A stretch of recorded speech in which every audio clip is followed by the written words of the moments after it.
Assalamu alaikum guys, welcome back to the Accountancy Union. Hope so you all are doing well. In our last video we were on the chapter 7 of macroeconomics. So आज हम start करेंगे macroeconomic जो chapter 7 हमने complete किया है उसके practice questions important हैं क्योंकि प्रैक्टिस क्वेश्चन से ही आपको एग्जाम का पता चलता है कि एग्जाम आप कैसे सॉल्व करेंगे। तो हम स्टार्ट करते हैं क्वेश्चन नंबर 21 क्वेश्चन नंबर 19। इससे पहले अंडरस्टैंडिंग आए थे वो जितनी हमने वीडियोस लास्ट की है उनके अंदर हमने सारे क्वेश्चन को डिस्कस किया। तो यहाँ पे कुछ क्वेश्चन है उनको जल्दी से डिस्कस कर लेते हैं। सेक्शन अंडरस्टैंडिंग 19 से स्टार्ट करते हैं। Which of the following most likely to lead to the demand curve for product shifting to the right? Increase in the shift demand. अब हमने आप जो डिमांड और सप्लाई की जाके आप ये चीज पढ़िएगा, जाके आप देखिएगा। तो हमने एक चीज पढ़ी थी कि जो डिमांड का कर्व होता है, डिमांड का कर्व जो होता है वो या तो डाउनवर्ड होता है या अपवर्ड होता है। लेकिन डाउनवर्ड या अपवर्ड कर्व किस वजह से होता है? Due to price. अगर प्राइस चेंज होगी तो वो डाउनवर्ड या अपवर्ड कर्व जाएगा, वो या से बन रहा था, ठीक है। बट जो हम लोगों ने कंडीशंस पढ़ी थी, कंडीशंस जब कंडीशंस चेंज होंगी इट मींस इसके अंदर अदर फैक्टर रिमेन्स कांस्टेंट। इसके अंदर अदर फैक्टर जो अदर फैक्टर थे वो फैक्टर्स कांस्टेंट होंगे तो ये डाउनवर्ड या अपवर्ड बनेगा। कंडीशंस जो अदर फैक्टर्स हैं वो अगर हिल जाते हैं तो फिर क्या होगा? फिर हमने कहा था कि डिमांड का कर्व या तो आउटवर्ड बनेगा इनवर्ड बनेगा, मतलब शिफ्ट होगा। तो यहाँ पे भी वो ये चीज दिख रहा है कि डिमांड कर्व जो है वो shifting to the right right जा रहा है। तो इंक्रीज इन शिफ्ट डिमांड यानी कि डिमांड बढ़ रही है। तो किस वजह से हुआ होगा? Changes in the level of income of the customer. हमने ये चीज पढ़ी थी। अब आप इस चीज को अंडरस्टैंड करो कि अगर कस्टमर कौन है? हम लोग कंज्यूमर जो चीजें लेके यूज करते हैं। अगर हमारी सैलरी बढ़ जाती है तो डिमांड का कर्व चेंज होगा या नहीं होगा? डेफिनेटली इनकम इफेक्ट आता है। इसकी वजह से हमारी जो डिमांड का कर्व वो इंक्रीज होगा, मतलब हमारी इनकम राइज होती है। तो फर्स्ट ऑप्शन ही करेक्ट ऑप्शन लग रहा है, बट आगे भी हम पढ़ लेते हैं। फॉलिंग पॉपुलेशन, पॉपुलेशन फॉल करने से डिमांड का कर्व फॉल हो रही है तो शिफ्ट कैसे होगा? मतलब पॉपुलेशन कम हो रही है तो डिमांड तो कम होगी ना, लोग कम हो रहे हैं तो डिमांड भी कम होगी। तो ये तो उसने इंक्रीज बोला है, इंक्रीज। तो कम पॉपुलेशन से increase, reduction in the selling price, price का ताल्लुक आएगा तो डाउनवर्ड या अपवर्ड आएगा। इधर भी प्राइस की बात हो रही है, डाउनवर्ड अपवर्ड ये दोनों नहीं हो सकते और ये भी नहीं हो सकता। क्यों? क्योंकि शिफ्ट हमने पढ़ना है कि डिमांड कर्व में शिफ्ट शिफ्ट अप या तो राइट साइड होगा या लेफ्ट साइड यानी कि इनवर्ड या आउटवर्ड। तो इसका है इनकम इनकम अदर जो कंडीशन है जो है, उसकी वजह से ये चेंज होगा। तो राइट ऑप्शन है test your understanding 19 alpha option. Test your understanding 20, test your understanding 20 आपकी MA1 MA2 type taste your understanding है। अब यहाँ पे देखिए वो कह रहा है business currently sells 10,000 units. Business currently कितनी unit of its product per month, हर महीने 10,000 यूनिट सेल कर रहा है। It is planning to reduce the retail price 1 to 0.9। आपके माइंड में कॉन्सेप्ट इधर से ही क्लियर हो जाना चाहिए। लॉ ऑफ डिमांड हमने क्या पढ़ा है? यानी कि डिमांड का लॉ क्या कहता है? हमने पढ़ा था डिमांड यानी कि प्राइस इंक्रीज होती है तो डिमांड लो होती है, प्राइस डिक्रीज होती है तो डिमांड हाई होती है, यानी कि हम ज्यादा खरीद सकते हैं। तो जरा आप देखें वो क्वेश्चन में क्या कह रहा है। प्राइस 1 से 0.9 आ रही है, 1 से 0.9 इट मीन्स के प्राइस हमारी लो हो रही है तो ये वाला रूल अप्लाई होगा, ये वाला रूल यानी कि डिमांड हमारी हाई होगी। तो इसको हमने कॉन्सेप्ट ये देखना है कि 10,000 से ऊपर जाएगी, लेकिन कितनी ऊपर जाएगी उसके लिए भी हमने देखना है। प्राइस इलास्टिसिटी ऑफ डिमांड यानी कि जो चेंज आ रहा है प्राइस इलास्टिसिटी ऑफ डिमांड में वो कितना है? 1.5, 1.5 का। तो वो हम देख लेते हैं कि कितना बनता है। Assuming no other changes, the sales that business can now expect each month will be, her month ये जैसा आपने तरह से ही हमें करना होता है। अब यहाँ पे आप देखें कि प्राइस डिक्रीज हो रही है, प्राइस पुरानी कितनी है 1 से आ रही है, लो हुए प्राइस प्लस 0.9। तो अगर हम परसेंटेज देखें एक क्या परसेंट फर्क आया, तो 1 में से आप माइनस 0.9 इज इक्वल टू 0.1, तो 0.1 multiply by 0.01 0.1 multiply 100 is equal to 10%, ये कितना है 10%। तो प्राइस चेंज कितना आया 10%। तो प्राइस कितना आया उसका हमने देखना है, प्राइस इलास्टिसिटी ऑफ डिमांड उसमें कितने परसेंट है 1.5%, मतलब प्राइस इलास्टिसिटी ऑफ डिमांड है। 10 multiply by 1.5 is equal to 15%, 15% change आया है। तो अगर फॉर्मूला पढ़ते थे कि 10,000 हमारे पास ऑलरेडी यूनिट्स हैं और जब 10,000 है तो ये 100%, 10,000 100% है, हमने कितना 15% मोर लेना है, 15% मोर, यानी कि आप इस चीज को समझते हैं 1 अगर आपकी प्राइस थी तो डिमांड 10,000 थी, तो 9.9 होगी, डिमांड बढ़ जाएगी। तो हमने कितने 115% पे जाना है, 115% पे जाएंगे तो कितना हो जाएगा 11,500, 11,500। तो ये इसका डेल्टा ऑप्शन है, ये आप MA1 MA2 फॉर्मूला अप्लाई करते हैं। अब वन में इस तरह की कैलकुलेशन एग्जाम में तो नहीं आती, बट आ सकती है, तो आपको आनी चाहिए। Test your understanding 21, test your understanding 21 में क्या कहा जा रहा है, a product has a price elasticity of demand, product की प्राइस इलास्टिसिटी ऑफ डिमांड है 2.0, which of the following statement are therefore correct, कौन सी स्टेटमेंट करेक्ट होगी अगर प्राइस इलास्टिसिटी ऑफ डिमांड 2.0 है। If the selling price of the product is cut by 10%, demand will fall by 20%। अगर आपकी selling price 10% से cut होती है तो डिमांड 20% से क्यों फॉल करेगी, 20% से तो नहीं करनी चाहिए उसको। सेलिंग प्राइस, क्योंकि आपकी सेलिंग प्राइस अगर कट होती है, ये तो प्राइस इलास्टिसिटी ऑफ डिमांड है, एक के चेंज होने से दूसरे पे क्या इफेक्ट पड़ता है। 10% से अगर कट होगी तो डिमांड फॉल नहीं करेगी, यहाँ से इस कॉन्सेप्ट को आपने समझना है, ठीक है, इस कॉन्सेप्ट। प्राइस अगर कट होती है तो डिमांड फॉल कैसे करेगी, डिमांड को तो अप होना चाहिए, क्योंकि प्राइस लो हो रही है तो डिमांड तो ज्यादा होनी चाहिए, ये स्टेटमेंट गलत है।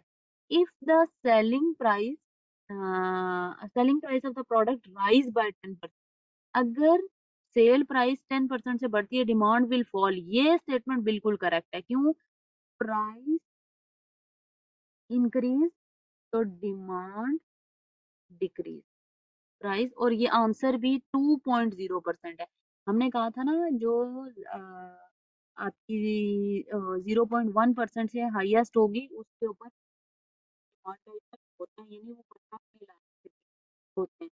तो इसका मतलब ये है कि अगर आपकी सेलिंग प्राइस 10% से बढ़ेगी, सेलिंग प्राइस इंक्रीज हुई तो डिमांड को फॉल करना चाहिए, दैट इज करेक्ट ऑप्शन, ये हमारा बिल्कुल करेक्ट ऑप्शन होगा। If selling price cut by 10%, demand will fall by 5%, नहीं, प्राइस कट होती है तो डिमांड बढ़ती है, फॉल नहीं होती, ये भी गलत। If the selling price rise by 10%, demand will fall by 5%, नहीं, सेलिंग प्राइस अगर राइज होती है बढ़ती है तो 5% से नहीं, ज़्यादा जितना परसेंट बढ़ी है उतना परसेंट ही इसको होना चाहिए, ये भी गलत है। हमारा ऑप्शन कौन सा होगा, बी का ऑप्शन करेक्ट ऑप्शन होगा। इसी तरह हम आगे चलते हैं टेस्ट योर अंडरस्टैंडिंग 22 के ऊपर। Test your understanding 22, which of the following is not a factor that affect price elasticity of demand, कौन सा ऐसा फैक्टर है जो प्राइस इलास्टिसिटी ऑफ डिमांड को इफेक्ट नहीं करता। सबसे पहले अवेलेबिलिटी ऑफ सब्स्टिट्यूट, ये तो आप बुक में ऊपर जाके देखें, अवेलेबिलिटी ऑफ सब्स्टिट्यूट इफेक्ट करते हैं, हमने वो देखना है जो नॉट होगा, ये करता है। नेसेसिटी, नेसेसिटी तो मेन चीज है, वो तो प्राइस इलास्टिक। आप देखो, अगर कोई दाल आटा चीनी महंगी होती है तो वो तो मतलब प्राइस लेनी ही लेनी होती है। Necessities of product and services वो भी इफेक्ट होती है। उसके बाद है duration of the price change. Duration of the price change effect होता है कि प्राइस कितने टाइम बाद चेंज होती है। Change in the number of unit demanded. Unit demanded number जो चेंज होता है उससे प्राइस इलास्टिसिटी ऑफ डिमांड में क्या मतलब, जो डिमांड का नंबर है वो तो इस तरह से चेंज नहीं होगा। नॉट इफेक्ट, तो नॉट इफेक्ट में क्या आ जाता है, change in the number of unit demand. Then है क्वेश्चन रनिंग 20, रनिंग 20 के अंदर पूछा जा रहा है, in the long term as a business grows, it tends to become less inefficient at controlling cost। वो कह रहे हैं कि लॉन्ग लंबे समय में देखा जाए तो जब लॉन्ग लॉन्ग टर्म की बात की जाए, फ्यूचर की बात की जाए, तो बिजनेस जब बड़ा होता है कॉस्ट कंट्रोल करना मुश्किल हो जाती है, यानी कि लेस एफिशिएंट हो जाता है। What is the effect known as, effect को हम क्या कहते हैं लॉन्ग टर्म के अंदर, अगर आपका जो कॉस्ट को मिनिमाइज करना मुश्किल हो जाए तो दिस इकोनॉमी स्केल, यानी कि आप क्या नहीं कर सकते, आप कॉस्ट को इफेक्टिव नहीं बना सकते, कॉस्ट को लॉन्ग टर्म के अंदर इफेक्टिव नहीं बना सकते। तो इट मीन्स क्या हुआ कि डिस इकोनॉमी का मतलब होता है कॉस्ट नॉट इफेक्टिव, यानी कि एफिशिएंटली कॉस्ट इफेक्टिव आप नहीं कर पा रहे। इक्विलिब्रियम तो हमने कहा था जहाँ पे डिमांड और सप्लाई और प्राइस जो है वो एक पॉइंट पे आ जाती है, प्राइस और डिमांड जो होती है वो एक पॉइंट पे कट करती है, तो ऐसी तो कोई बात नहीं हो रही। डिमिनिशिंग लॉस, डिमिनिशिंग रिटर्न का मतलब ये था कि फ्यूचर के अंदर कम रिटर्न हो जाता है, इसलिए वो डिमिनिशिंग में पड़ा था कि अगर आप ज्यादा फिक्स वेरिएबल के साथ, मतलब जो फिक्स वेरिएबल्स हैं उनके साथ आप जो फिक्स कॉस्ट के साथ आप वेरिएबल कॉस्ट ज्यादा से ज्यादा डालते हैं, वेरिएबल जब डालते हैं तो वो उसकी वजह से आपके जो रिटर्न है वो कम होना शुरू हो जाते हैं। मार्केटिंग का मोनोपोली ओलिगोपोली उसका तो कोई ताल्लुक नहीं है कॉस्ट कंट्रोलिंग से। तो this economies of scale. Test your understanding 24। Test your understanding 24 के अंदर बोला जा रहा है कि aggregate demand is made up of one investment funds, two government spending minus. आपको याद होगा फॉर्मूला पढ़ा था जो इसका था ये एग्रीगेट डिमांड का, उसके अंदर हम क्या पढ़ते थे, investments government spending plus export minus क्या चीज थी, माइनस मैंने आपको बताया था कि क्या चीज होनी हम्म, चाहिए, क्या चीज हम माइनस इसमें करेंगे। तो माइनस तो एक ही चीज होती है जो इम्पोर्ट हम माइनस करते हैं, मतलब इम्पोर्ट माइनस करेंगे, और प्लस भी वो पूछ रहा है एक्सपोर्ट, यहाँ पे तो वन क्या आएगा, हमने क्या पढ़ा था, सी प्लस आई प्लस ये जो गवर्नमेंट स्पेंडिंग है plus E minus I guess I M था, इम्पोर्ट्स के लिए एम उसने यूज किया था। तो क्या चीज, कंज्यूमर स्पेंडिंग हमने पढ़ा था, इन्वेस्टमेंट पढ़ा था, गवर्नमेंट स्पेंडिंग पढ़ा था, एक्सपोर्ट्स पढ़ा था, माइनस इंपोर्ट्स पढ़ा था। तो आप जरा सर्च करें कि इन पूरे फॉर्मूला में एक वर्ड कंज्यूमर स्पेंडिंग और एक एक्सपोर्ट मिसिंग है, तो किस में हम देखेंगे, पहला ऑप्शन नो, सेकंड ऑप्शन में कंज्यूमर स्पेंडिंग है बट नेट बोरोइंग है, no, capital and net borrowing no, delta option consumer spending and imports. आप इस फॉर्मूला को पीछे जाके बुक में देख वापस कि ये फॉर्मूला ऐसे ही था। उसके बाद 25 25 के अंदर बोला जा रहा है which of the following is a consequence of rapid economic growth, मतलब रैपिड इकोनॉमिक ग्रोथ के क्या कॉन्सिक्वेंसेस फेस करने पड़ सकते हैं, क्या फेस करने पड़ सकते हैं। रैपिड इकोनॉमिक ग्रोथ जो होती है वो उसकी वजह से बहुत सारे इश्यूज आते हैं, लेकिन मेन आपको कॉन्सिक्वेंसेस क्या फेस करने पड़ते हैं, राइजिंग अनएम्प्लॉयमेंट, अनएम्प्लॉयमेंट कैसे होगी, नो अनएम्प्लॉयमेंट नहीं होगी, आपकी कंट्री ग्रोथ कर रही है तो इट मीन्स की एम्प्लॉयमेंट होगी, लोगों को जॉब मिलेंगी, लोग सैलरी अर्न कर सकेंगे, तो ये तो नहीं होगा। Narrow gap between rich and poor in society, narrow नहीं, हम ये नहीं कह सकते वाइडर गैप होगा। हो सकता है अमीर अमीर और होते जाए, शायद गरीब और होते, ग्रोथ की वजह से लोग जब ग्रोथ करते हैं तो अ, फिर वो जो इलीगल एक्टिविटीज होती है उनकी वजह से भी करना शुरू हो जाते हैं, तो ये तो नहीं होगा, वाइडर गैप होना चाहिए। राइजिंग इन्फ्लेशन, बिल्कुल सही, राइजिंग इन्फ्लेशन होगा, उसकी वजह क्या है? क्योंकि आप पीछे जाके देखो, जब हमने ये पढ़ा था कि हम इनको मैक्रो इकोनॉमिक पॉलिसी के ऑब्जेक्टिव्स को साइमल्टेनियसली अचीव नहीं कर सकते। अगर आप ग्रोथ कर रहे होते हो तो दूसरी साइड लोगों को सबको जॉब्स मिल रही होती हैं, जॉब्स की वजह से उनको सैलरीज मिल रही होती हैं, सैलरीज मिलेंगी तो वो अफोर्ड कर सकेंगे चीजें, चीजें अफोर्ड कर सकेंगे तो चीजें बढ़ेंगी, तो राइजिंग इन्फ्लेशन ये तो होगा ही। Falling demand for import, demand fall कैसे करेगी? तो इंक्रीज होगी ना, उसकी रीजन ये है कि ग्रोथ हो रही है तो लोग छोटी चीजें पहनेंगे। तो Charlie option, D means Charlie, Charlie option correct option होगा। Then test for understanding 26, test for understanding 26 के अंदर बोला जा रहा है which of the following is an example of policy. आपको याद होगा, आप इस लास्ट वीडियो को भी ओपन करके देख सकते हैं जो इससे पहले मैंने पोस्ट किया इस पर की वीडियो, उसके अंदर मैंने आपको बताया था कि फिस्कल पॉलिसी किस चीज से रिलेट कर, फिस्कल पॉलिसी किस चीज से रिलेट करती है। उसके अंदर हमने क्या पढ़ा था? टैक्स, उसके अंदर हमने क्या पढ़ा था?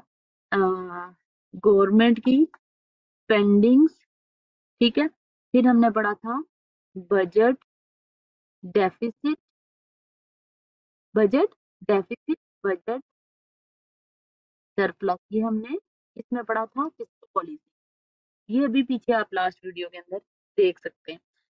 Running a budget deficit, alpha option में ही उसने हमें बजट डेफिसिट का ऑप्शन दे दिया है, बजट डेफिसिट का ऑप्शन दे दिया है। हम आगे देख लेते हैं।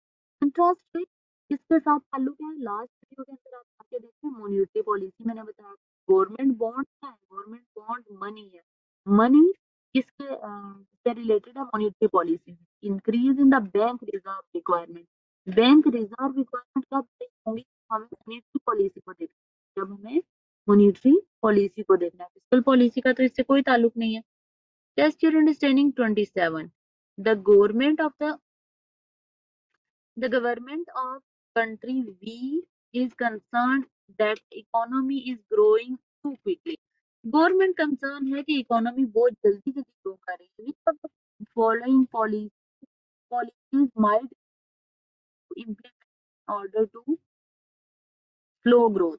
कौन सी ऐसी पॉलिसीज गवर्नमेंट करती है ग्रोथ को स्लो कर सकती है? मतलब कोई हो सकता है कभी कभी ग्रोथ लोग इलीगल एक्टिविटीज करके या कुछ गैम्बलिंग करके कुछ कॉन्सेप्ट जो या स्मगलिंग वगैरह करके तो ग्रोथ करे, तो गवर्नमेंट देख रही है कि जो इकोनॉमी है ग्रो कर रही है टू क्विकली, तो गवर्नमेंट ने क्या करना है? इसको स्लो करना है, तो उसके लिए क्या किया जाए? तो ऑप्शंस क्या क्या है हमारे पास? ऑप्शंस में है reduction in the bank reserve requirement, क्या हम बैंक रिक्वायरमेंट को रिड्यूस करें? नहीं, बैंक रिजर्व रिक्वायरमेंट को रिड्यूस करने से हमारा जो ग्रोथ है वो तो और ज्यादा होगी, क्योंकि लोगों के पास से हम जो डिपॉजिट ले रहे हैं वो हम बैंक से कम रख और मैक्सिमम पैसे इन्वेस्ट कर रहे हैं, तो इससे तो ऐसा स्लो ग्रोथ नहीं, इससे तो और फास्ट ग्रोथ होगी। अच्छा, फिर रनिंग का बजट, जैसे बजट डेफिसिट रनिंग, हम पॉलिसी स्विच करना शुरू हो जाएंगे, स्विचिंग पॉलिसी पे चले जाएंगे, या फिर हम तो वो तो और ज्यादा ग्रोथ होगी, ऑलरेडी ग्रोथ है तो इससे तो ग्रोथ होगी। फिर सेलिंग गवर्नमेंट बॉन्ड्स, हाँ गवर्नमेंट क्या कर सकती है? बॉन्ड सेल कर सकती है, ताकि क्या करना शुरू करे, लोगों से पैसा लेना शुरू करे, ताकि लोगों के पास इतना पैसा ना रहे, ताकि इकोनॉमी ग्रोथ को स्लो कर सके, तो गवर्नमेंट अपने बॉन्ड सेल कर सकती है, ये ठीक हो सकता है। Lowering interest rate, interest rate low होगा तो लोन इजी मिलेगा, लोन बिजनेस और ज्यादा होंगे, आसानी से लोन मिले तो बिजनेस और ज्यादा होते हैं, इससे ये ऑप्शन भी करेक्ट नहीं है, कार्ली ऑप्शन करेक्ट ऑप्शन है। फिर आती है test understanding 28। The government of country H is planning to adopt the approach to dealing with the country's high unemployment. Country supply पे खाना अडॉप्ट करना चाह रही है ताकि वो क्या कर सके, अनएम्प्लॉयमेंट को के अंदर डील कर सके, यानी कि अनएम्प्लॉयमेंट को खत्म कर सके। विच of the following strategies is consistent with supply side approach. Supply side के लिए क्या अप्रोच हो सकती है? सप्लाई साइड अप्रोच हमने पढ़ा था, या तो डू नथिंग, कुछ भी ना करो। ऐसा तो नहीं है कि कुछ भी ना करें कुछ वो दोगा नहीं, गवर्नमेंट कुछ ना कुछ तो कर सकती है। Borrow money from money market and increase government spending. ये तो बोरो मनी हमने पढ़ा था। ये क्या था, हमारी जो डिमांड साइड पॉलिसी थी, मतलब दूसरी की इंडियंस की पॉलिसी थी। ये सप्लाई साइड नहीं आती। Lower interest rate to the market, नहीं, लोअर इंटरेस्ट रेट होगा और बोरो मनी आसानी से हो जाएगी, तो फिर से तो so that for hire more workers को हायर करेंगे तो वर्कर्स का जो कैलिबर है, लाइक मोर वर्कर्स के लिए, लोग बिजनेसेस के लिए आसानी से वर्कर्स अवेलेबल हो जाएंगे। ये लेबर मार्केट को खराब करने की बात है। Improve information available to unemployed to make it easier to find them work. Information अगर आराम से इम्प्रूव होके अवेलेबल हो जाएगी, जैसे गवर्नमेंट स्कीम्स इशू कर देती है, उनको उसके लिए डालती है, एड लगाती है, तो लोगों को आसानी से काम मिलेगा। लोग आसानी से काम मतलब कोई फेक वगैरह जॉब के अलावा सही काम ढूंढ सकते हैं, तो ये करेक्ट ऑप्शन होगा। टेस्ट योर अंडरस्टैंडिंग 19 और लास्ट। ये जो 19 टेस्ट योर अंडरस्टैंडिंग है और लास्ट टेस्ट योर अंडरस्टैंडिंग है, ये है एमटीक्यू, आपका एमटीक्यू। इससे एमटीक्यू के क्वेश्चंस आ सकते हैं। द फॉलोइंग इस तरह के क्वेश्चंस होते हैं। The following are the policies that government में use in order to affect their national economy. कौन सी ये सारी पॉलिसीज, इनमें से गवर्नमेंट कौन सी पॉलिसीज यूज करके क्या कर सकती है, इनमें से गवर्नमेंट यूज करके अपनी नेशनल इकोनॉमी को इफेक्ट कर सकती है। अब वो कह रहा है taxation level, interest rate, buying और selling, government debt, public borrowing, सब कुछ। हमें क्या करना है, write down 4 option A to H. Which are the example of monetary policy. कौन सी एग्जांपल है मॉनेटरी पॉलिसी? अभी अभी ऊपर पढ़ा था और मॉनेटरी पॉलिसी के अंदर भी हमने पढ़ा था। मॉनेटरी पॉलिसी की एग्जांपल कौन कौन सी आती है? इंटरेस्ट रेट सबसे पहले, फिक्स्ड पॉलिसी इंटरेस्ट रेट आ जाएगा। उसके बाद बाइंग और सेलिंग, गवर्नमेंट की, अभी ऊपर मैंने अभी ऊपर बॉन्ड की बात की थी, तब गवर्नमेंट की बॉन्ड मनी से रिलेटेड है, तो वो मॉनेटरी पॉलिसी में जाएगा। अच्छा, public borrowing, no, public borrowing fiscal policy हो। अच्छा, altering bank reserve requirement, reserve requirement भी किसका पार्ट है? मॉनेटरी पॉलिसी, मॉनेटरी पॉलिसी का। Running a budget, budget budget बताया पॉलिसी का ताल्लुक ही नहीं है। क्वांटिटेटिव ईजिंग भी मॉनेटरी पॉलिसी का ही पार्ट है। रनिंग में बजट डेफिसिट, ये किसका है? ये तो बजट, ये तो फिस्कल पॉलिसी का। ये हो गया फिस्कल, ये हो गया मॉनेटरी, ये फिस्कल, ये भी मॉनेटरी, और ये फिस्कल, मॉनेटरी, मॉनेटरी पॉलिसी, और ये फिस्कल। तो ऑप्शन कौन सा बना? डी, सी, ई और जी। इस तरह से आपने पेपर में सेलेक्ट किया, और ये देखें इसके हर एक उसके 0.5 मार्क्स हैं हर ऑप्शन के, तो 2 मार्क्स कंप्लीट आपको फिर मिलेंगे अगर आपने सारे ऑप्शन करेक्ट चूज कर लिए। लास्ट हमारे पास है बी पार्ट।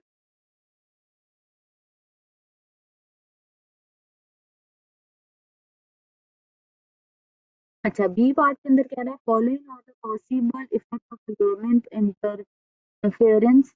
दूसरी एक बिल्कुल सेपरेट पार्ट है, गवर्नमेंट की इंटरफेरेंस हर गुड्स एंड सर्विसेज के प्राइस के अंदर ये फॉलोइंग इंटरफेरेंसेस हैं, excess supply, waste of resources, shortage of supply, misapplication of resources. Write down two of the four option A to D could caused by the government setting a maximum price which is below the market point. ये तो हमने इसके ऊपर video बनाए, ये हमने पढ़ा हुआ भी कि गवर्नमेंट कैसे इफेक्ट कर सकती है इंटरफेयर करके प्राइस ऑफ गुड्स को कैसे किया जा सकता है। गवर्नमेंट मैंने आपको रेट सेट करके शॉर्टेज ऑफ सप्लाई करके सप्लाई थोड़ा सा कम करके या मिस एलोकेशन ऑफ रिसोर्सेज करके, तो गवर्नमेंट इंटरफेयर करके क्या कर सकती है, प्राइस को चेंज कर सकती है। तो write down two of the four option by the government setting a maximum price जो इक्विलिब्रियम से जब बिलो पॉइंट था तो हमने क्या कहा था उसको, मैंने आपको बताया भी था कि ये उल्टा है, कि मतलब यहाँ पे मैक्सिमम नीचे होता है और मिनिमम ऊपर होता है, आपको बताया। तो शॉर्टेज ऑफ सप्लाई और miss allocation of resources. Okay, last part है C part. The following sentences contain gaps which require the insertion of one of the following words. Expansion, contraction, shortage. Expansion, contraction, demand और supply की जो condition change हो रही थी, shortage surplus, तो budget के लिए हमने पढ़ा था इफ इंपोर्ट मतलब बजट शॉर्टेज या सरप्लस हमने उसके लिए पढ़ा था। If a product is above the equilibrium होगा तो क्या होगा, तब तो शॉर्टेज वो बनता है सरप्लस, अबव या बिलो जो होता है। It will lead product having unsold unit, this will lead to a reduction in the price in the one and level of supply, the fall in the selling to in the demand until eventually equilibrium is reached. Select a word that correctly fill gap 1 above. Select B, A, B, C, D. A, B, C, D में से आपने देखना है कि कौन सा होगा। अगर equilibrium price is above equilibrium, producer having unsold unit होंगे तो फिर क्या होगा, अनसोल्ड यूनिट तो कॉन्ट्रैक्शन होगी ना, कम यूनिट सेल हुए हैं तो इसका मतलब कॉन्ट्रैक्शन होगा, कॉन्ट्रैक्शन। जाहिर अनसोल्ड यूनिट है, उसको फायदा नहीं हो रहा तो वो नहीं बेच रहा। दूसरा, select word correctly fill the gap two. Gap two क्या है, the fall in the selling price will lead to in demand.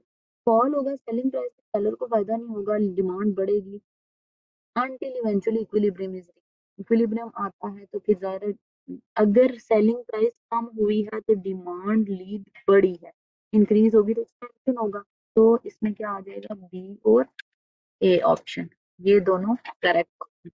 ये चैप्टर 7 के जो इस क्वेश्चन, चैप्टर 7 के एंड पे जो प्रैक्टिस क्वेश्चंस हैं वो था। ये चैप्टर थोड़ा इंपॉर्टेंट है, इसमें से पेपर का भी काफी पार्ट आता है, तो आप लोग देख लीजिएगा। होप तो आप लोगों को ये वीडियो पसंद आई होगी। वीडियो को एंड तक देखिए, कुछ से पढ़ें, ये चैप्टर इंपॉर्टेंट है पेपर के पॉइंट ऑफ व्यू से। 5 मार्क्स का पेपर है, इस चैप्टर को देखिएगा। और नेक्स्ट वीडियो के अंदर हम लोग इंशाल्लाह करेंगे तो 8 मैं स्टार्ट करना था, बट मैंने टेस्ट अंडरस्टैंडिंग देखी है तो फिर मैंने सोचा पहले वो हम प्रैक्टिस क्वेश्चन के साथ कर लें। नेक्स्ट वीडियो के अंदर हम बात करेंगे external analysis, social, environmental and technological factor. ये भी अच्छा चैप्टर है और इससे भी क्वेश्चन आ सकते हैं। ओके, होप सो आपको वीडियो पसंद आई होगी। चैनल को लाइक करें, सब्सक्राइब मत किया करें, और अगर आपको वीडियो पसंद आती है तो उसको शेयर भी करें। Thank you so much. अल्लाह हाफ़िज़।